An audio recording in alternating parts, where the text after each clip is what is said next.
of the day on UBC. One-on-one with Michael Jordan Lukomwa. A weekly face-to-face conversation focusing on accountability, inspiration, information, and sensitization of the public from the various sources such as inspirational profiles. Having disability is not inability. Every Friday 9 p.m. it's one-on-one with Michael Jordan Lukomwa. Don't you see anywhere that you would give a credit in the fight against COVID? My role as the owner of the country is not to, be preoccupied by giving credit to my servant. We have said that if we are to talk to General Museveni, there must be certain conditions in place. Is it true that you paid 5 million shillings to MPs that voted for? Was brought to you by MTN Momo Pay is the easy way to pay. Dial *165*3# or use the MTN Momo app. You don't need cash. MTN Momo Pay is safe and free.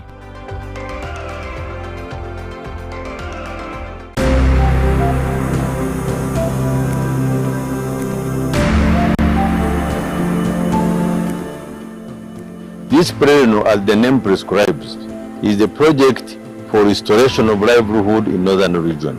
So it was designed to support the population in order to implement the national programs of wealth creation, improving household income, and this is done through supporting agriculture.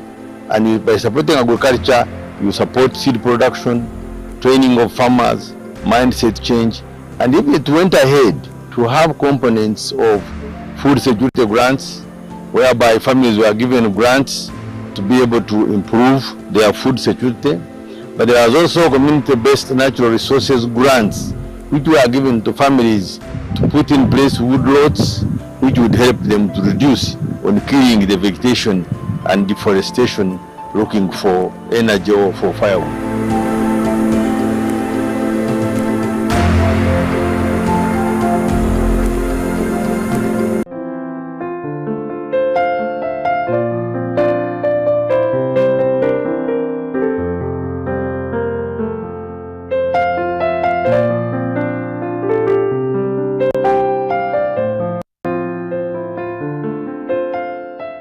What a joyous moment to talk about the importance of celebrating Christmas, the Christ Mass. When you look at Isaiah chapter 9, verse 6, it actually has these words, "For unto us a son is given, for unto us a child is born." Why do we have to celebrate the birth of Jesus Christ? That is what we are talking about. And when you look at those words, it actually says that because the son is given, the government shall be on his shoulders. But whenever someone talks about a government, he's simply talking about authority. So it means that we remember the birth of Jesus Christ because he's actually telling us that he has authority. He has authority over everything that we do. And why is it important to talk about authority? To talk about leadership. Because of one simple reason that is stated in Romans chapter 13, verse 1 and 2, where it says that all authority actually originates from God. And whenever we remember the birth of Jesus Christ, we are simply saying that all authority, every placement that we have, it is actually God-given. And because it is God-given, we should always celebrate and rejoice in the wonders of God. And it is also important to remember that on the day we remember Christmas, we are simply saying that we have a wonderful person. A wonderful person, such a person that is full of love. A person that is full of love actually also teaches us the different ways we are supposed to behave. And that is stated in 2 Timothy chapter 3, verse 16, where he tells us that he has given us his word to instruct us, to train us, to rebuke us, but at the same time to always show us the right way to move. So what a person will remember on such a day of Christmas. It is important that we remind ourselves that we have someone who will always direct us on the right things to do, who will give us instructions on how to live with different people. Then it also brings out the point that the Christ that we remember is actually a counselor. Who is a counselor? A counselor is a person who will find you troubled and will actually tell you how to maneuver through. He's a person who will actually find you when you don't know what to do. and he will direct you on what to do. A counselor is a person who will see you doing wrong things, and he will actually rebuke you and then show you the right path to take. Those words are actually in Revelation chapter 3 verse 19, where God says that those whom I love, I reproach and discipline. And he simply tells us, be zealous to repent. So that is the person who remember on such a day, Christmas, a counselor. Then he's also a mighty God. Mighty God actually simply assures us, because he's a mighty God, that's the reason me and you exist. Otherwise, if it weren't for him, the creator, then we would all not be in existence. Then he's the everlasting Father. As we treasure the fathers we have in this world, as we treasure the parents, then means that we have that parent of ours who will exist forever and ever. And finally, he's the Prince of Peace. The Prince of Peace, whenever you have peace at heart, whenever you can talk about being peaceful in mind, it means that you live in harmony with every person that you find on this planet Earth.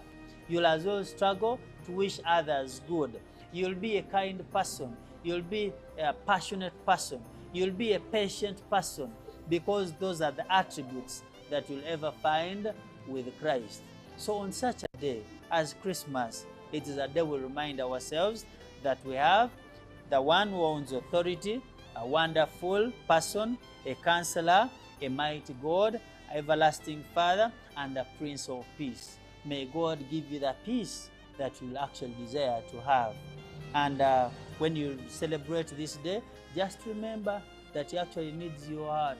He needs you as a person, because if he does not have you, then he cannot have peace in the world. Merry Christmas and a Happy New Year.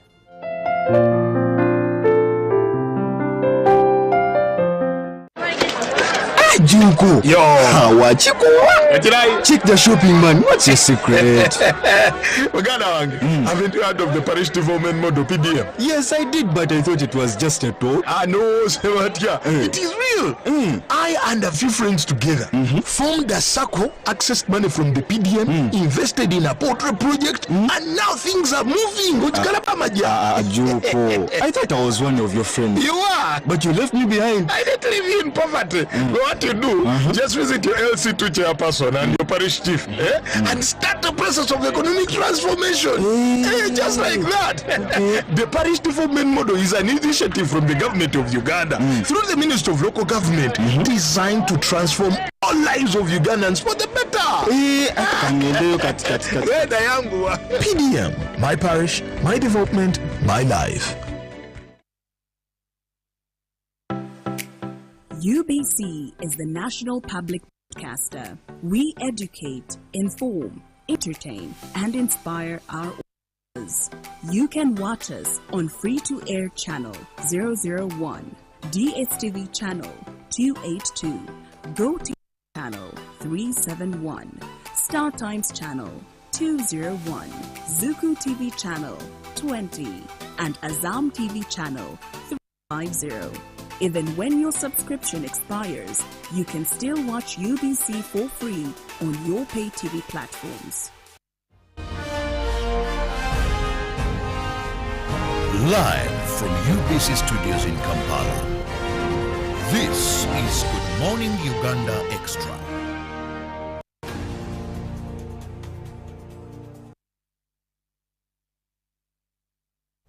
Well, good morning again and welcome along to Good Morning Uganda Extra. I'm Joram Paul Sonko.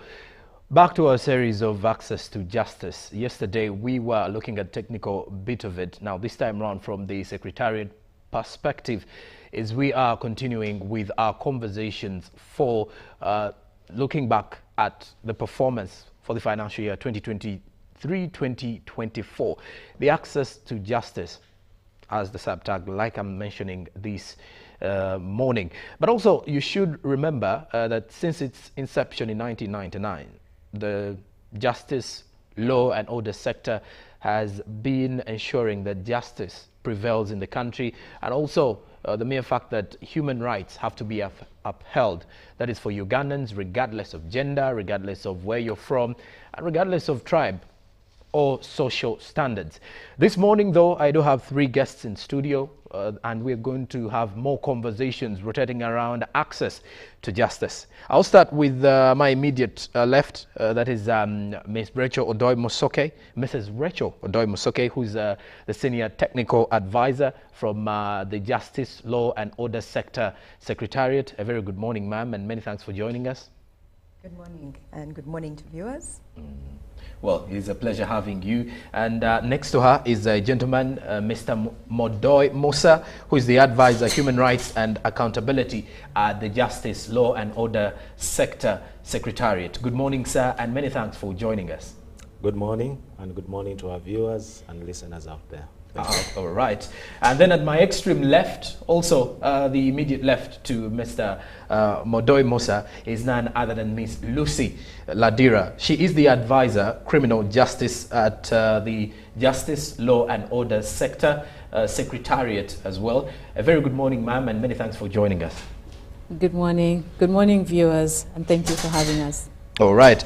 And of course, now, as we're looking at the analysis of the annual report for 2022-2023, initially I did mention 2023-2024. My apologies for that. We're taking you back to 2022-2023, analyzing the performance of the SEM from the Justice, Law and Order sector, and of which I will definitely kick off this conversation with Mrs.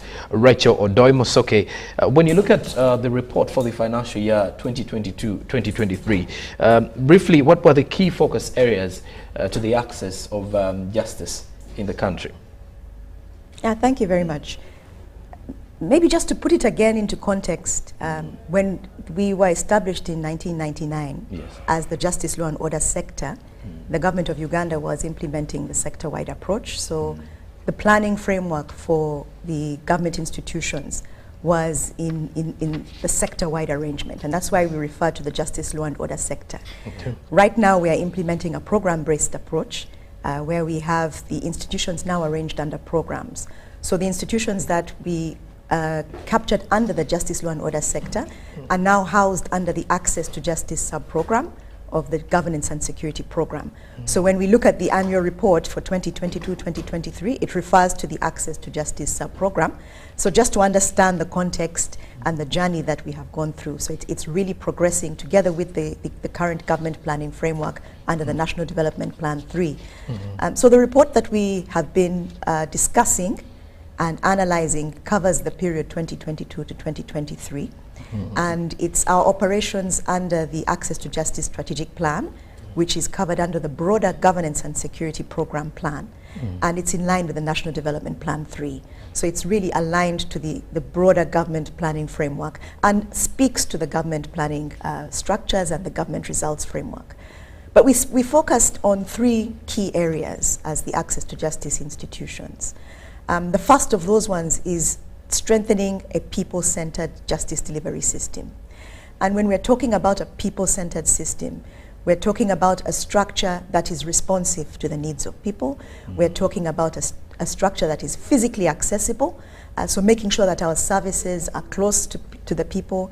We're looking at delivering our services to the lowest level. We've been able to reach the district level for some institutions like the police up to the sub-county level. The ultimate goal is to reach the parish level, which is the ultimate goal in government, to work at the parish level and ensure that services are available to people there. So when we talk about a people-centered service delivery system, we're talking about access, the physical access, but we're also talking about the quality of service that we are delivering, improving on our customer service, and then also targeting special vulnerable groups, children, women, persons with disability, refugees. So it's really a holistic people-centered justice system. We've also, maybe just the other areas that we focused on is improving our response to our observance of human rights and how we tackle corruption and transparency and accountability issues. And then finally, issues around creating a conducive environment for doing business and improving the environment for investment. Well, that said, how would you rate the performance of the Justice, Law and Order sector in regards to enhancing access to justice in the financial year 2022-2023?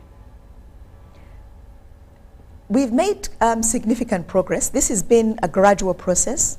And where we are, we're tracking specific results. And as we look at them, we can say that we have made quite good progress in several areas. Okay. For example, I've already talked about physical access. One of our strategies is to bring our services as close as possible to the people. So this we've done through our physical presence. So that's just ensuring that every district in Uganda has the frontline services. And when we talk about the frontline services for justice, we're talking about having a court, we're talking about having a police station, we're talking about having offices of the DPP, and then additional services like legal aid services, and having facilities for forensics and the other related services.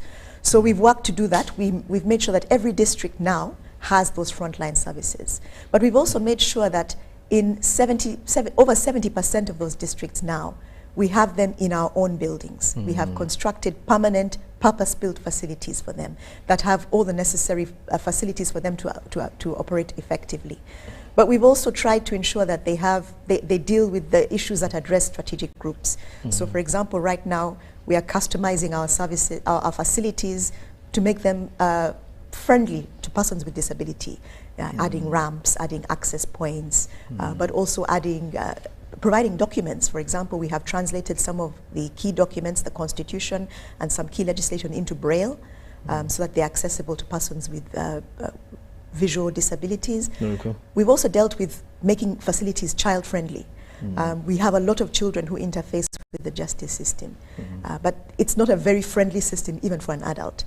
So for a child, it can be extremely intimidating. So we've worked to make the facilities child-friendly.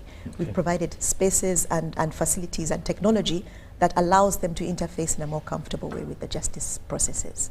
You know what, one may still ask, why have we had these services, centered around specifically also, being more favorable for the vulnerable and people in those specific communities? Well, it's not that it's intended only for the vulnerable. But when you develop a system, it's intended for everybody's use. But your test of how people-centered it is does it reach the weakest person in your society? Because for an able-bodied person who has the means financially and physically, it might be a little bit easier. If we open an office, they can drive their car to the office, they can walk to the office, they can register their services. For somebody who's vulnerable, for a child, for example, who has interfaced with the justice system, may not have the legal support, for example. If it's a refugee, they may not have the ability to interface because of language challenges or knowledge issues. So when we develop the system, we develop it for everybody, but we're looking at the last person at the end of that chain, the person who is most vulnerable. Can they also access that service? If they can, then we know we have been inclusive. And as we are saying, because we are also looking at ensuring that we implement the Sustainable Development Goals, and we are saying we should leave no one behind. So as we develop the systems, we are saying we shouldn't leave anybody behind. All right. Now let's talk crime prevention and the like. Let me get to Ms. Lucy now. Ms. Lucy, if you're to break it down for the viewers this morning, what reforms has the justice, law and order sector done or rolled out to ensure that we combat crimes, even the new trends of crimes? What are those reforms that you could ideally break down for us? Thank you. As a sector under the National Development Plan 3, we are mandated to support the role of the state in development. And development, people thrive, the business, we do business when there's safety. When I am personally, my body is safe, when my property is secured. And so we then, as Rachel has said, we are focused on a people-centered justice system. Yes. And it means that we are focusing on what are the needs of the people in terms of accessing justice. We are ensuring that the people-centered justice is about equality, it's about inclusion, it's about availability, it's about accessibility, but above all, what is the quality of those services that we're providing to the Ugandans? Now, we have established, as Rachel has said, functional presence. Now, for crime, if there's no police officer, if there's no crime prevention officer, then crime will thrive. We may have the buildings, but do we have the functional presence? Do we have the officers that man those offices, stretching from the DPP, the police, the judiciary, and even the holding facilities? Okay. And so in terms of fighting crime, we've been able to address the issue of ensuring that there's a continuum of the services present. And so we have done recruitment across the board. You may have heard recently that the DPP has for a long time been operating at 40%. We had less than 300 state attorneys for a long time, and we are glad that the president and the government facilitated the recruitment of 100 state attorneys recently, and so we are now about 402 state attorneys, but still that is on the low side for 45 million Ugandans. And for the amount of crimes that we see in the police annual crime report, over 200,000, and you have just 400 staff to sanction and to guide the investigations. We have also established call centers across all the justice institutions, but in terms of fighting crime, I want to lay emphasis on the call centers at the police. The call centers address the issue of access. They address the issues of turnaround time. How much time do we take to respond if we have to physically go to the scene of crime? Whereas if there's a phone call, we are probably able to respond faster.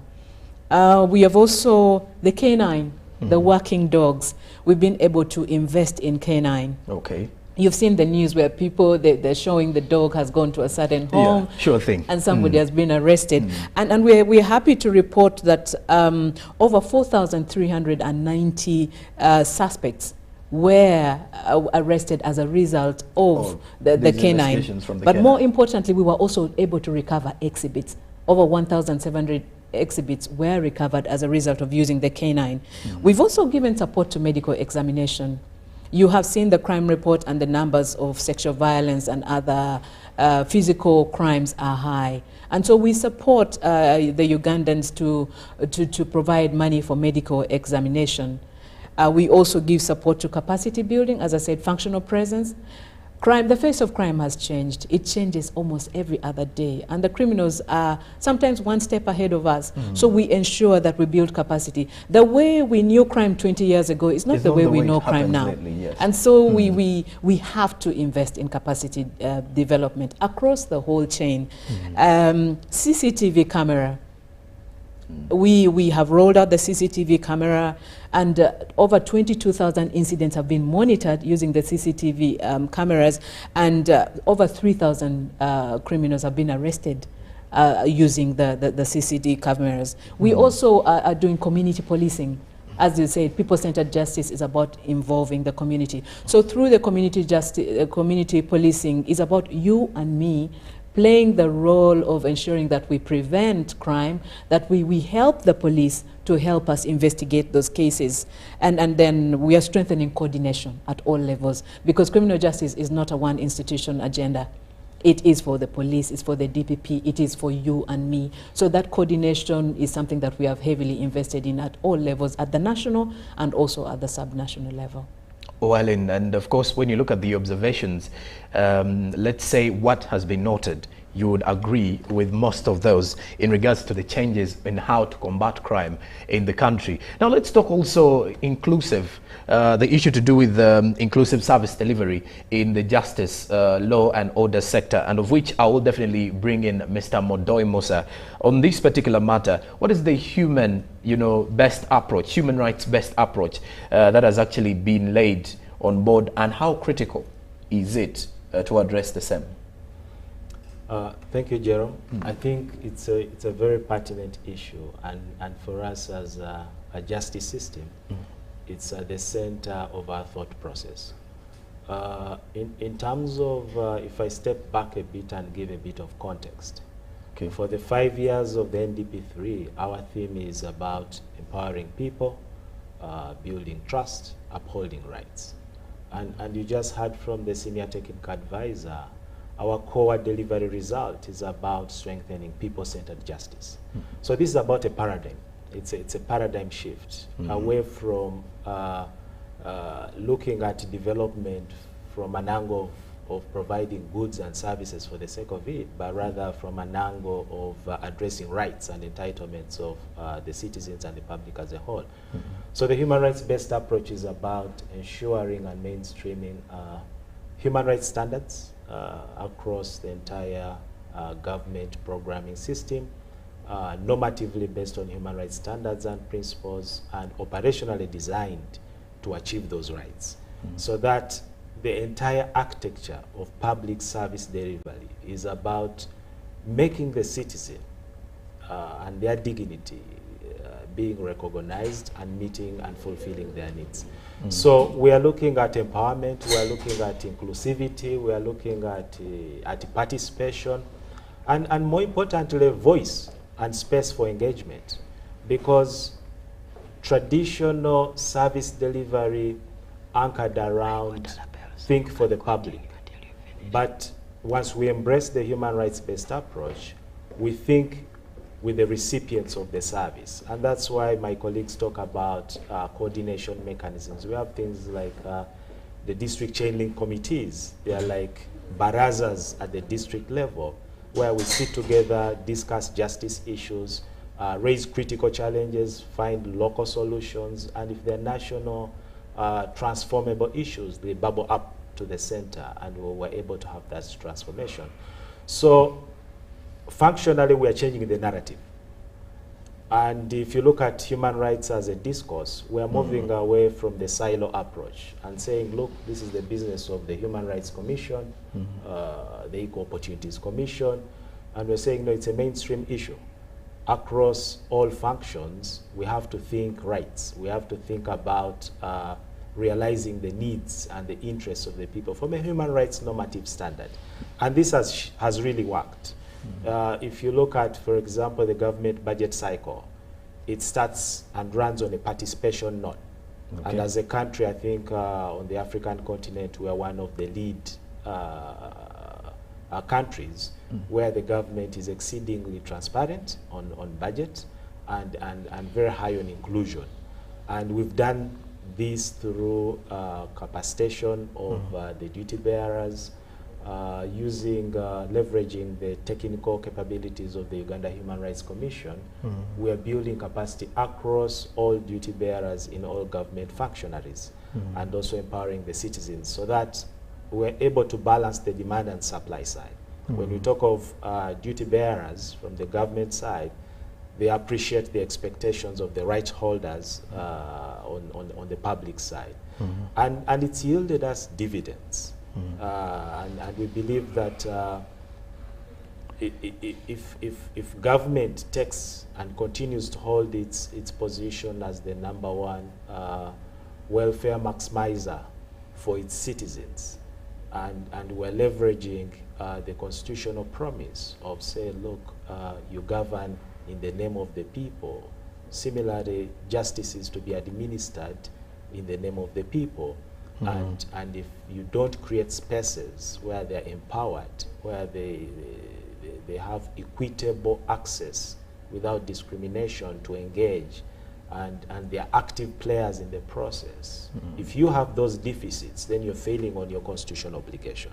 Okay. So ours is to create capacity and practice and monitor this so that we sustainably raise and retain a high profile. I must note that it's one thing to talk about the paradigm and to teach about it. Okay.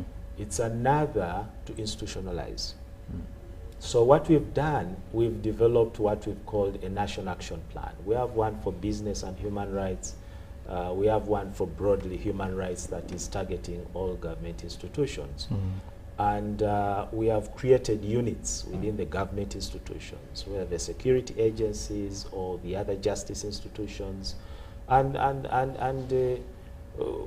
we are saying, look, there should be a fixture in the structure of a consciousness of someone who is providing leadership on mainstreaming rights. Because the primary logic for government is on public trust, and the principle is the citizen, the agent is the government. So the principle has to have space, and the considerations for government planning and development should be anchored on meeting the rights and interests of the people. and we're doing well in that space. All right. And now let's take it back to the senior technical advisor, Mrs. Rachel Odoi Musoke. When you look at JELOS, it has actually positioned itself as an enabler and a champion of the commercial justice system, for example. Now, when you look at it here, can you briefly also highlight for us the key achievement of the sub-program under the key outcome area of strengthening the commercial justice, and how this has actually helped the environment or boosted the environment for competitiveness? Yeah, thank you very much, Sharon. Ultimately, as government and as the justice institutions, we're looking at economic development. That's what we want to see. Everything that we're doing, whether we are fighting crime, whether we are dealing with cases, we're seeing that we are able to have economic development, that people are empowered, people are able to earn, people are able to boost their livelihoods. And so from the perspective of the justice institutions, we look at the commercial justice system, which is what supports the different institutions across government, but also the different entities, whether it's in private sector or in many of the other sectors, in farming, in agriculture, in manufacturing. The commercial justice environment. And when we're talking about the commercial justice environment, we're talking about 4 different key aspects.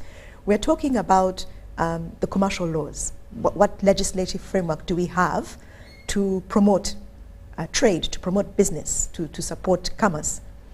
Who are the actors that we have to provide the technical assistance? So we're looking at commercial lawyers, particularly when we're looking at the justice system, and we're looking at the commercial, the agencies within government that provide that technical support to boost commerce and to boost business. We're also looking at the registries. So these are the registries where we take our documents, where we get the licenses to do business, where we get the licenses to recruit our staff. So we're looking at the different registries. And then we're looking at resolving disputes. Because ultimately when people are trading, when people are doing business, they interact, and in that interaction, disputes arise. With commerce, with business, it's about how quickly you can resolve their disputes. Because when you don't resolve disputes, you're tying up money, you're tying up resources. So we focused on those 4 areas, and we've done a lot of work in all those different areas. So when you look, for example, at the commercial laws, we have over the years focused on a whole range of legislation to provide a more modern, responsive legislative system that addresses many areas of business. So we're looking at reforming our company laws, the laws for registering businesses. We've reformed the laws around intellectual property, which forms the basis of the rights that people have in business. We've looked at legislation that deals with trade. We've looked at legislation affecting some of the key institutions. And in this area, we've been able to make sure that we have a responsive framework. We've dealt with new areas of practice. So we've reformed the laws on copyrights. We've reformed the laws on patents. We've had amendments to the Companies Act, which make it easier for you to register a business. It has simplified that whole process. Then we've also focused on the registries themselves, improving the company's registry. When we started out, it would take you on average 4 to 5 months, maybe even more, sometimes up to 6 months, to register a business, just to register one single company. And in that process, you'd have over 30 different steps. The registrar themselves would have about 20 different stamps. We've been able to papers and documentation. These are all papers, and each paper comes with a small fee, and it comes with a number of days. So we've simplified that process, and as we speak now, you can register your business within a day. You can instantly reserve your business name. You just choose a business name using your own creativity, go onto the internet, check if it's available, and reserve it. Okay. And then if you have all the documents, you can immediately file those documents and register your business within a day. That turnaround time is what encourages people to register, formalize their businesses. It's what encourages investment, both within the country but from outside of the country, bringing in more capital. And so we focused on many of those areas. But we've also focused on some of the other related areas. So for example, an investor comes in, one has set up their business, but also wants to bring in maybe a few specialized staff. How fast does it take for them to process their documentation? So we've worked also with the Directorate of Citizenship and Immigration Control, where they have focused on improving, automating the systems. We have digitized files, automated the systems, and made it much faster. Trade involves movement. Trade involves movement. We are now part of the East African community, the African Union. We want to trade across these borders. People need to move. How fast is it for you to get your travel documents? I know a short while ago you'd see these lines of people lining up outside the immigration offices waiting to get their passports. You don't see those lines anymore because that process has been expedited. You can you apply online, you're given an appointment, you come in, get your you put in your documents, take your biometrics, and you're out. So we've focused on the registration services so that people can quickly set up their businesses and begin operating. Now, when it comes to dispute resolution, we work with the courts, of course, to ensure that cases are disposed of quickly. We have a specialized commercial division. We have the divisions all across the country. But we've also focused on alternative dispute resolution, which we look at as an option that people can use, where, as a first option, there are many disputes that don't really require, they may not have a question of law.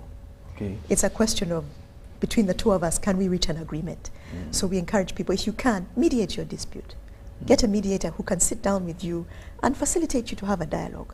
And if I borrowed money from you, and I acknowledge I borrowed the money, and all the documentation shows I borrowed it, the only contest might be that you want your money today, and I'm willing to give it to you next week.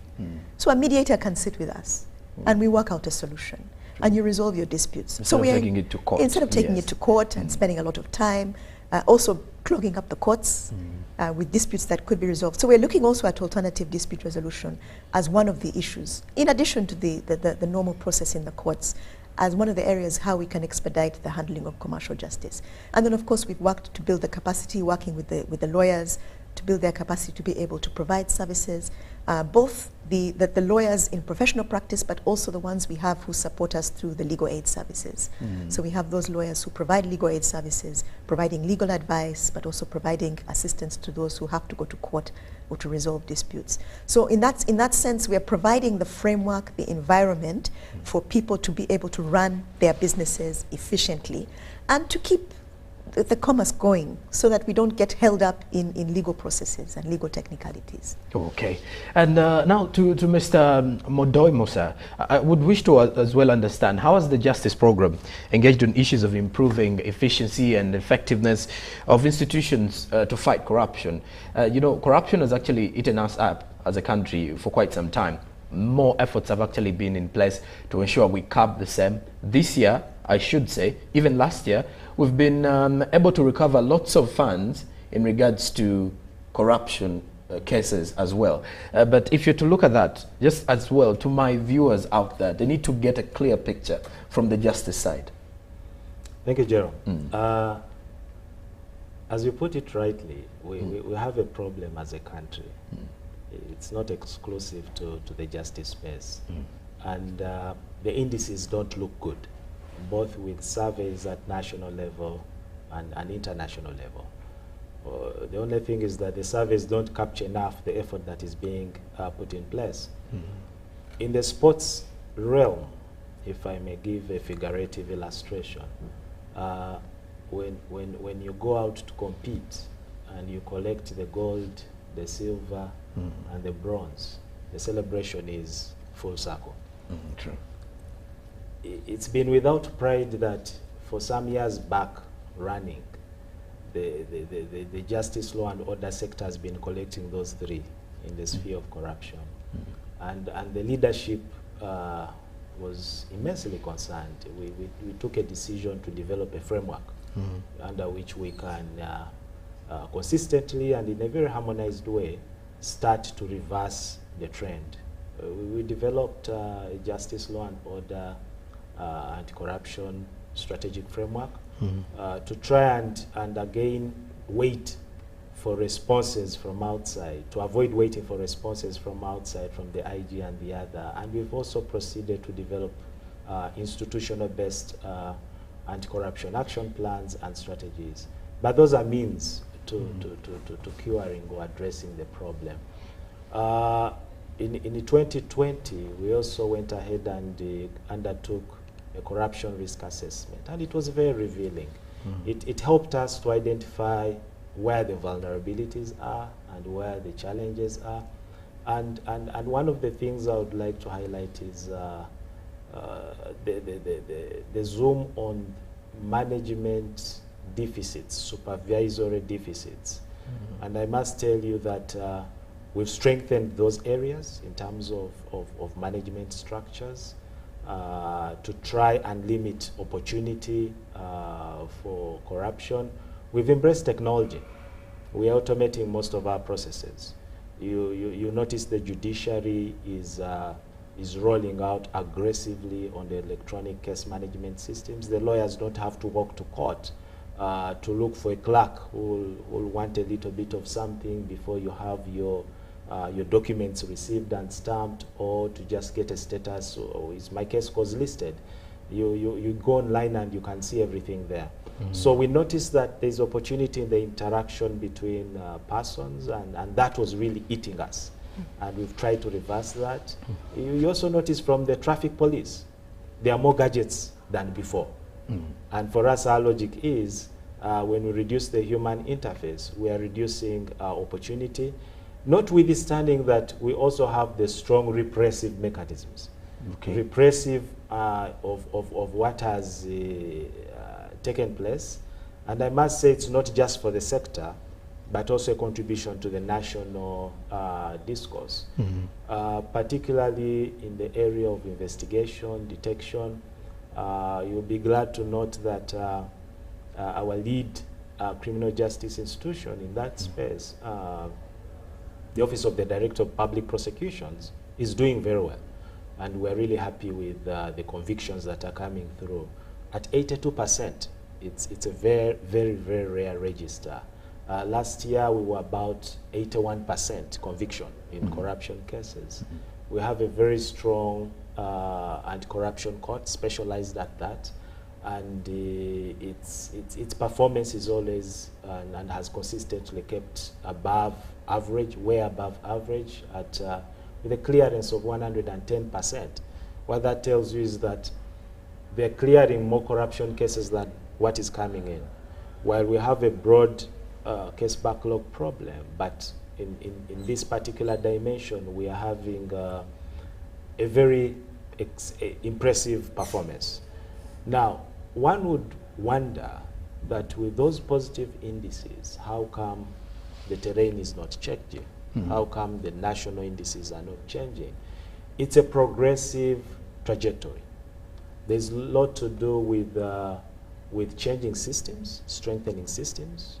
There's a lot to do with capacitation, not just the duty bearers, the service providers, but also the members of the public. The assessments have showed us that there is a substantial portion of our service users that are either complicit or they present with apathy when there is such a situation. They're not able to raise the flag, and you never get to know. But by and large, we want to invest more on prevention than the post-mortem, and we're doing that. We're automating, we're streamlining processes. If our viewers have been around for quite some time, 12, 13 years ago, you would go to the Uganda Registration Services Bureau, by then called the Company Register of Sorts, and you would shudder. Even just starting up a business, by the way, was really, really hard because of registration. It was functionally hard. There's so many procedures, but the amount of money you had to pay was exceeding. And the time as well. The time you spend is long, and not all that money was going to the government coffers. Okay. When we automated, when we streamlined processes, the revenues stepped up tenfold, and they are continuing to. So that means it eliminated the brokers we had in there. And that's the logic across the system. Okay. We're doing it for the courts, for immigration, we're doing it for policing and law enforcement, we're doing it for business registration. It is our lead card. So when we automate, we streamline procedures, we empower the people, because it's not enough to say, look, we're going to fix systems, but you need to have a collective action approach. And that's what we're taking. All right. And we're confident that the tide will turn. Okay, indeed. And when you look at some of the mechanisms that the Ministry of Justice and Constitutional Affairs as well, that is the mother ministry for the justice, law and order sector, most of the mechanisms that have actually been employed include digital transformation. Now get this right as well. The world we're living in today is taking that direction. So that means you always have to move with the trends, because even the criminals themselves at times are always quick when it comes to this digital transformation. After the break, that is where our point of discussion is going to start off from. So stick around. You are still watching UBC Good Morning Uganda Extra. Good morning.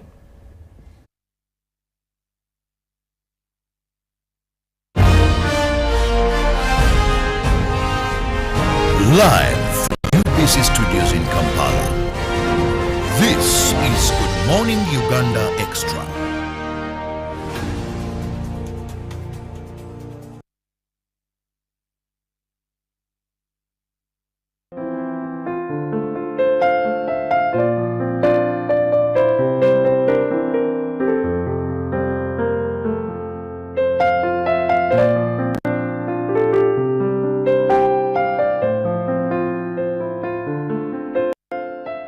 What a joyous moment to talk about the importance of celebrating Christmas, the Christ Mass. When you look at Isaiah chapter 9, verse 6, it actually has these words, for unto us a son is given, for unto us a child is born. Why do we have to celebrate the birth of Jesus Christ? That is what we are talking about. And when you look at those words, it actually says that because the son is given, the government shall be on his shoulders. But whenever someone talks about a government, he's simply talking about authority. So it means that we remember the birth of Jesus Christ because he's actually telling us that he has authority.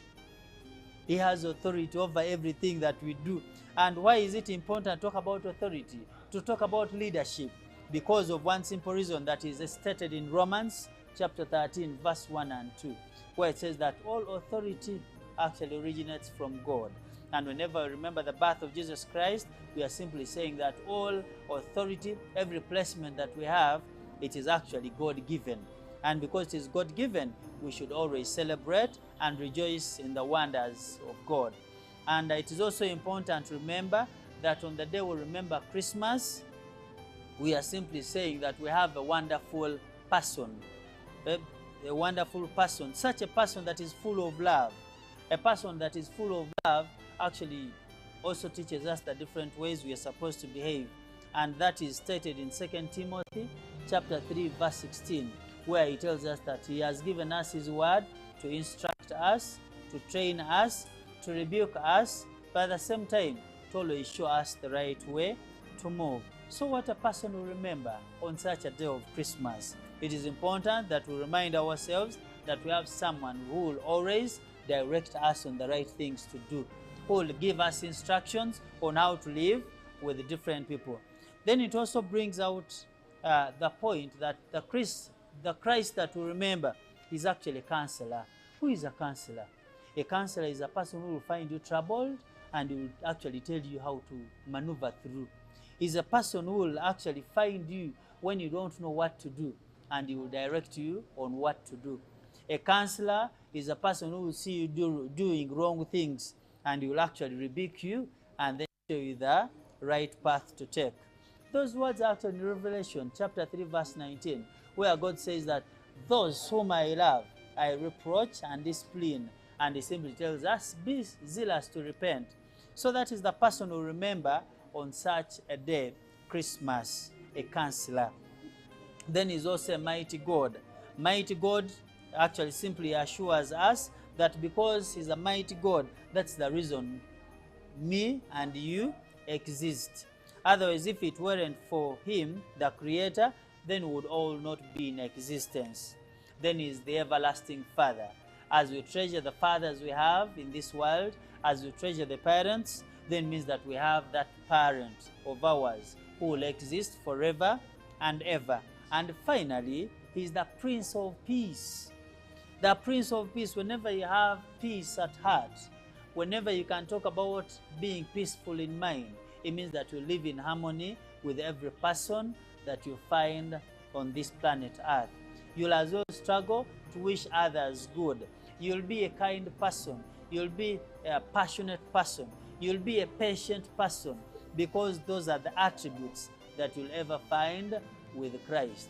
So on such a day as Christmas, it is a day we remind ourselves that we have the one who owns authority, a wonderful person, a counselor, a mighty God, everlasting Father, and the Prince of Peace. May God give you the peace that you actually desire to have.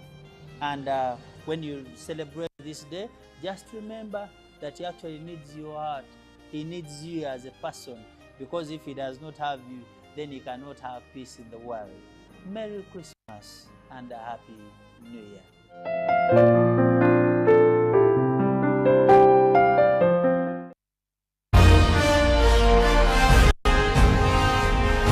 Live from UBC Studios in Kampala, this is Good Morning Uganda Extra.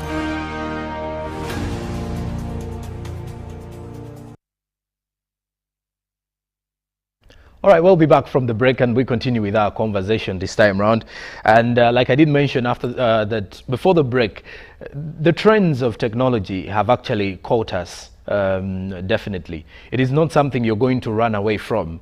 And when you look at the things that the government is doing, is to ensure that all government ministries, departments and agencies are also jumping onto the same radar to ensure that we pick up with the rest of the world and ensure that digital transformation never leaves us behind. And that is exactly what the justice, law and order sector is also doing, definitely. And on that particular matter, let me get back to Mrs. Rachel Odoi-Mosoke.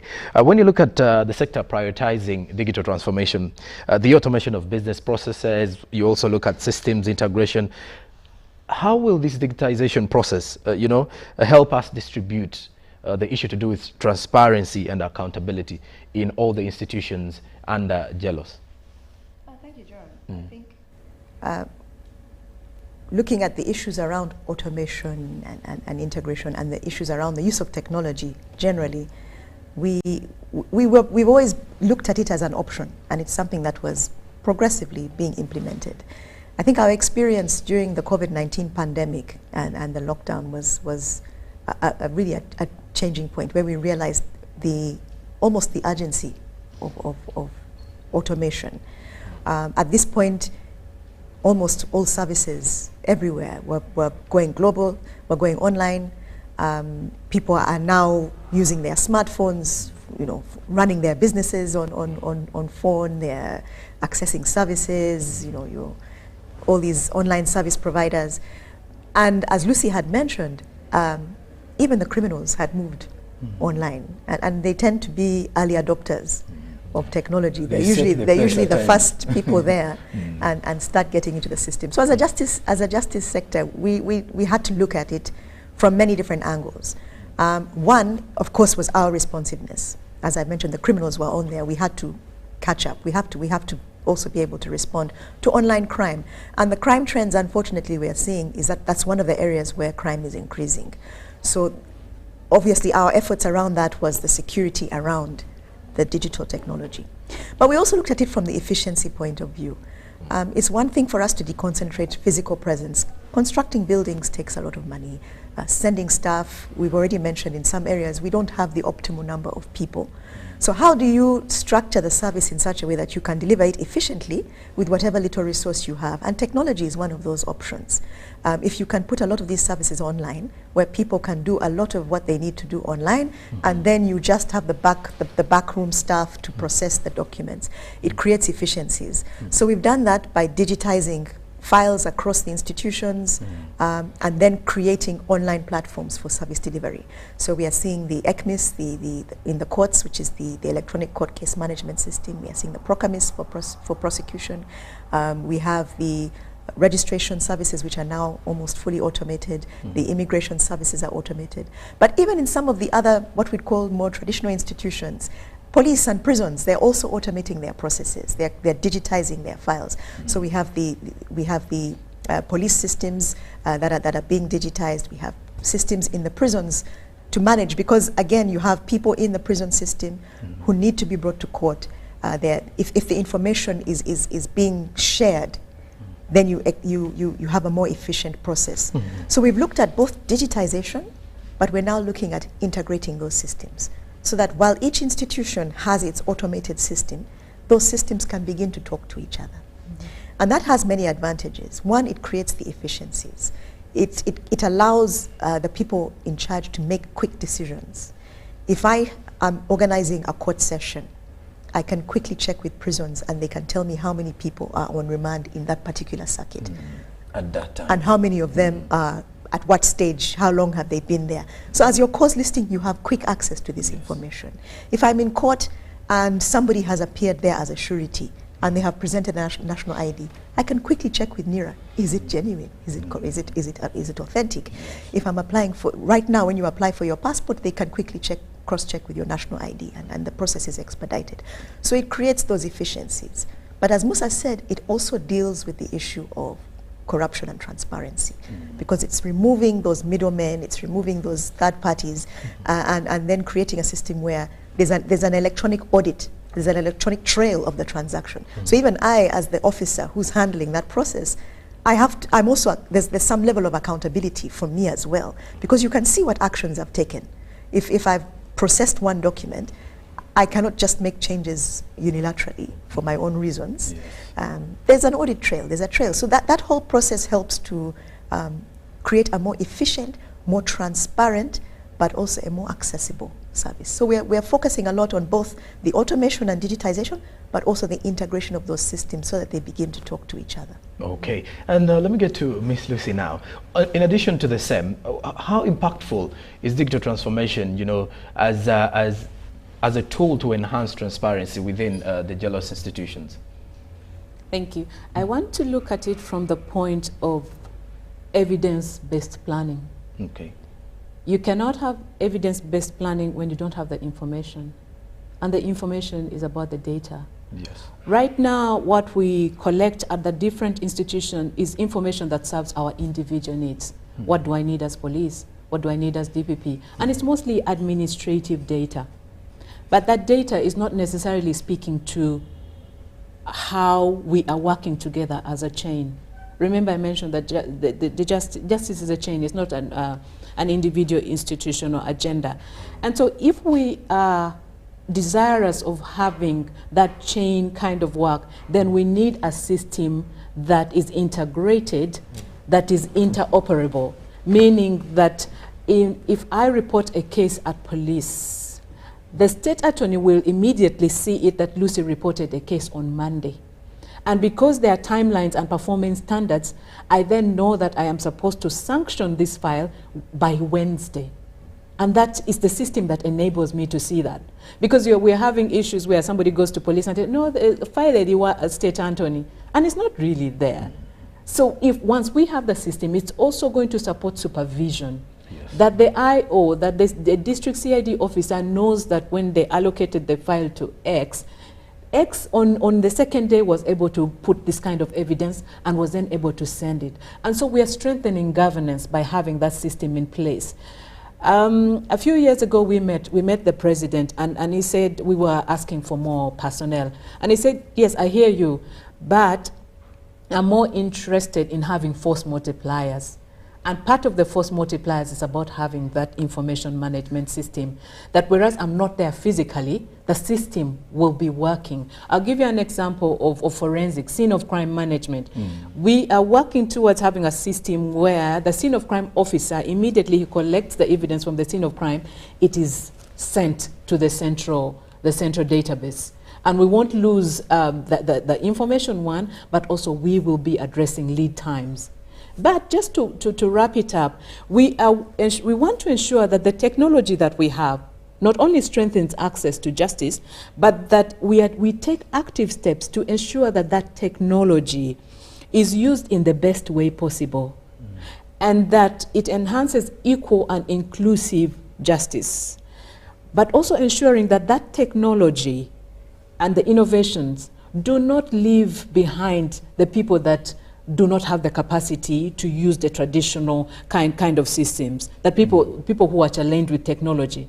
So we want to make sure that it's inclusive, Yes. but that it is protected and that access to it is only on a need to use basis. And so we are working on data sharing protocols, and it takes some time. Okay. That if who has access to that information at what time and at what level. Okay. Yes. And Mr.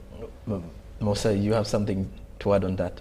Yes, I could chip in a few illustrations because sometimes we have to bring the picture home. Okay. On a typical case processing scenario 5 years ago, I think it had become common that files get legs and they go missing. It became very common and very frustrating for the public that you go to the police station to follow up a matter and they tell you, we can't find your file. The file is missing. The same thing at court. We can't find it. It's missing. You start wondering, is it lost? But put the point differently. Some people would pay to have those files hidden. And that's the corruption that we are reading from the system, that now it's not possible to have documents miss from the criminal system or from the court registry unless there is a trail. And we shall know that it's a person X that moved this file because the system has a capture. The other example that can be very vivid for the public, for most people living around and working around the CBD, the Central Business District in Kampala, you know that sometimes you have those high-profile cases going on, either on the subject of terrorism and so on and so forth. And there's a substantial inconvenience that would happen in terms of holding off traffic. You have a fleet of security personnel escorting this accused person to show up in court. For mention, not even trial, okay? And you have to block off courts, and there's traffic jam around Kampala or around the whole city square, or whichever court it is. So where we are making efficiency savings is that you don't need that fleet to get out of prison. They can be deployed to do other things, and that resource is deployed to other development things. We've set in place video conferencing facilities. An accused person can stay in prison, and the judicial officer is in court, and the proceedings go on by video link. So what are you saving? You're saving the public the inconvenience. You're saving government image, because to an ordinary person, they say, look, why should government inconvenience me instead of enable me do my trade? You're saving resources, the fueling of those cars, the allowances of those officers, the time to serve that you've taken away from those people to just escort one accused person who is just showing up for mention. And for us, those are dividends that I think we need to get to a point and start costing more specifically and efficiently. In terms of efficient and effective management, we want to get to a point where for the justice system, you can have one central dashboard and you know the terrain of data and information in the different institutions across the chain.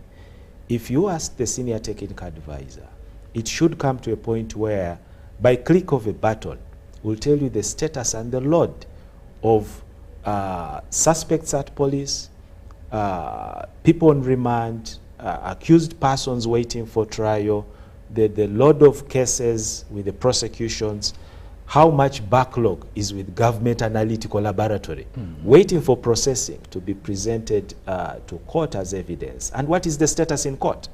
Now that helps you on effective deployment of resources, the scarce resources. Yes. And for the citizens, we want to get to a point where instead of traveling from your rural your rural district to the the regional municipal. center for a Yes. high court session, and yet the judge is not there that day, you're spending your hard-earned little money.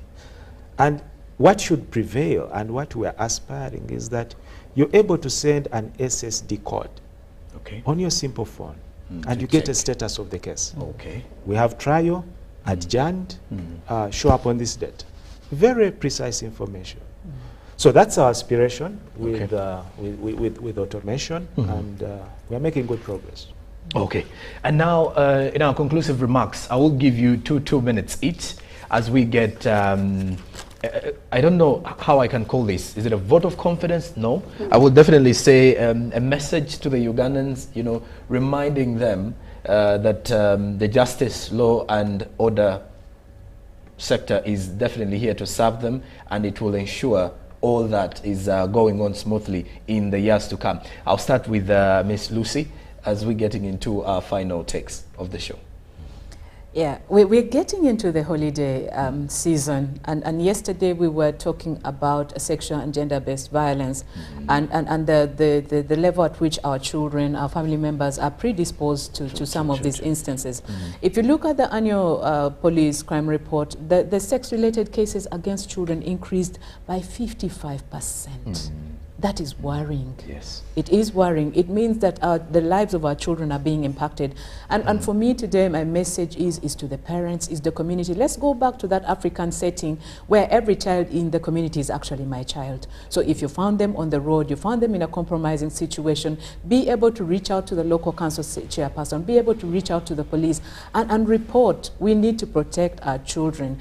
It's a festive season. We need be aware of your environment. We need to be secure, we need to be safe, and the police is there to you know, to address your concern. The call centers are available. Make that call and help us to keep you safe, help us to keep you secure. All right.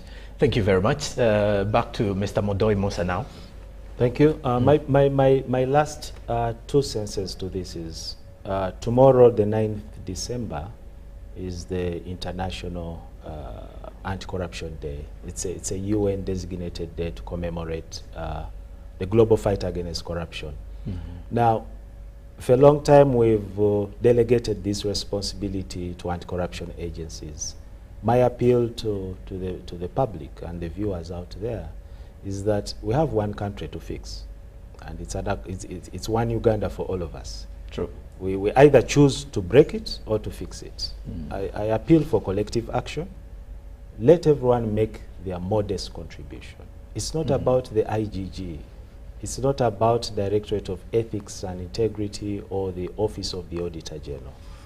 Let's fix the Uganda we want. Let's have collective action in combating corruption, and then we shall have the medicines that we want to find in the health centers.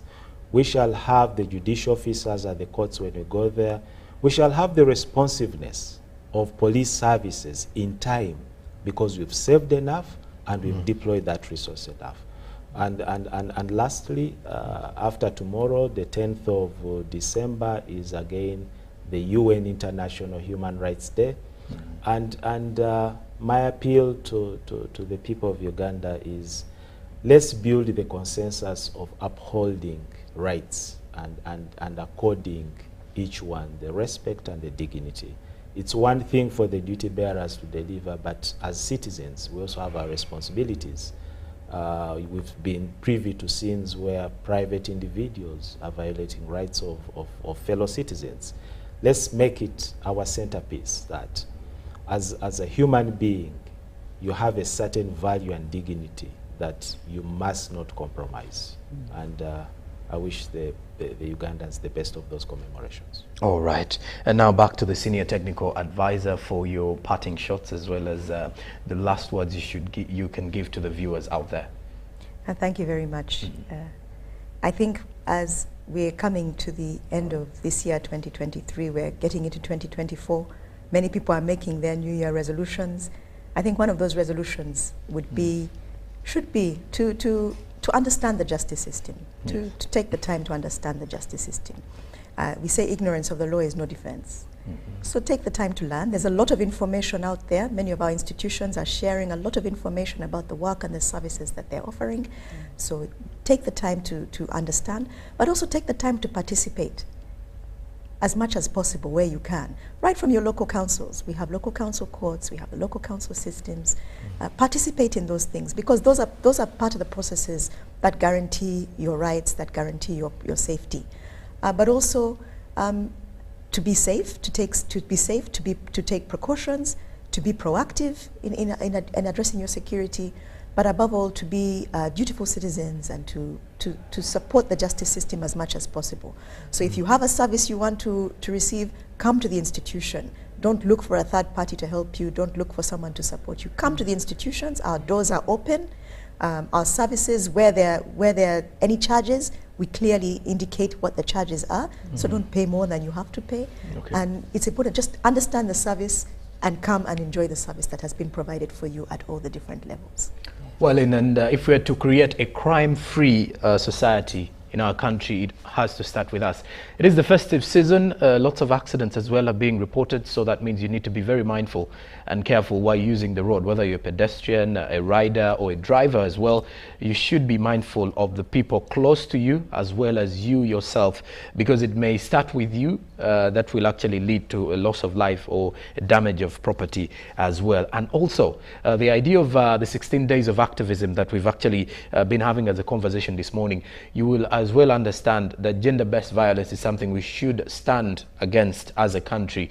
Looking back at what is happening in families now, it's holiday time. What you teach your children, or what your children see during their childhood, may shape up their minds at the end of it all. So we should as well create healthy families for our children to grow under love, and of course a violent-free childhood. And also there was an interesting report about parents who normally take their children for holidays to family, friends and relatives. Sadly though, is that when you look at some cases of defilement, most of them are coming in from such incidents. So you should be very careful when it comes to who you share or who your children interact with these holidays, as well as monitoring the kind of content that they consume. As of now, from the UBC studios in Kampala, I want to wish you all the best for the day. But before that, allow me remind you of the guests I've been having this morning. I've been having two ladies and a gentleman in there. From my extreme left, I've been having Miss Lucy Ladira. Lucy is the advisor, criminal justice at the Justice, Law and Order Sector, Secretariat rather. Then also close to her is Mr. Modoi Musa, who serves as the advisor, Human Rights and Accountability, Justice, Law and Order Sector Secretariat, as well as the Senior Technical Advisor, Mrs. Rachel Odoi Mosoke, still from the Secretariat at the Justice, Law and Order Sector. I had to put all of those in order. Many thanks for joining us from Monday to Friday. Good morning, Uganda, from 6:30 a.m. to this particular time that we are calling off for the weekend. I am Joram Paul Sonko till Monday. Keep safe during the weekend, and make sure that you maybe exercise some good deeds as well. It is a month of festivities and a month of sharing and love. Have a blessed weekend and a good Friday.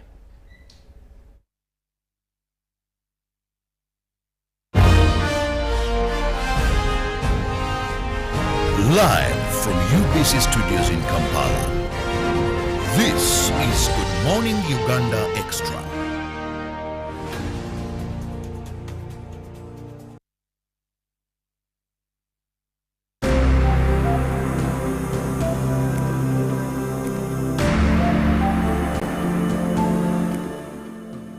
This Pleno, as the name prescribes, is the project for restoration of livelihood in northern region.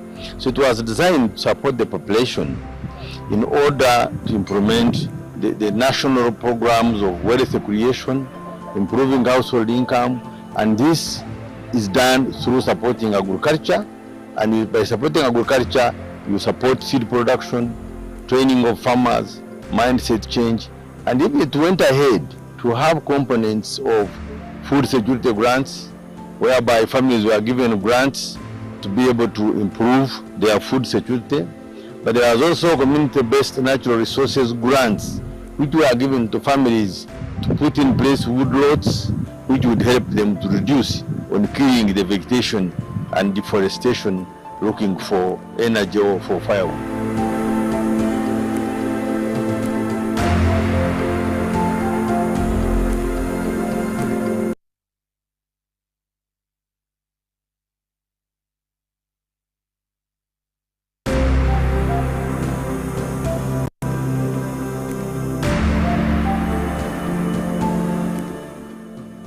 This perennial, as the name prescribes, is the project for restoration of livelihood in northern region.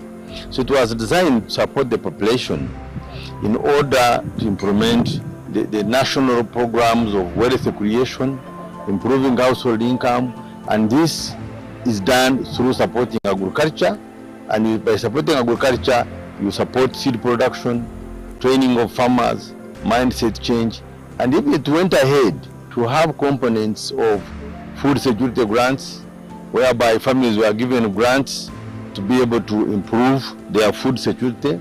But there was also community-based natural resources grants, which were given to families to put in place woodlots, which would help them to reduce on killing the vegetation and deforestation looking for energy or for firewood.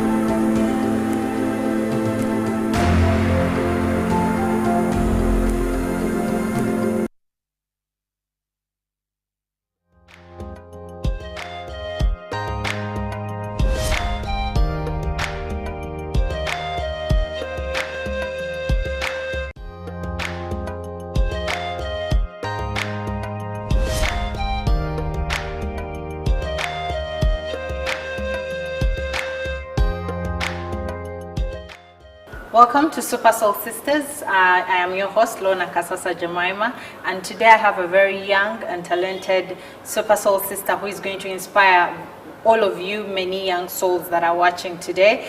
As she is an actress and she has achieved very much on her journey as an actress. She's going to share with us how that has been, how her childhood has been, and I hope that you can relate with her since she's a young soul and she has so much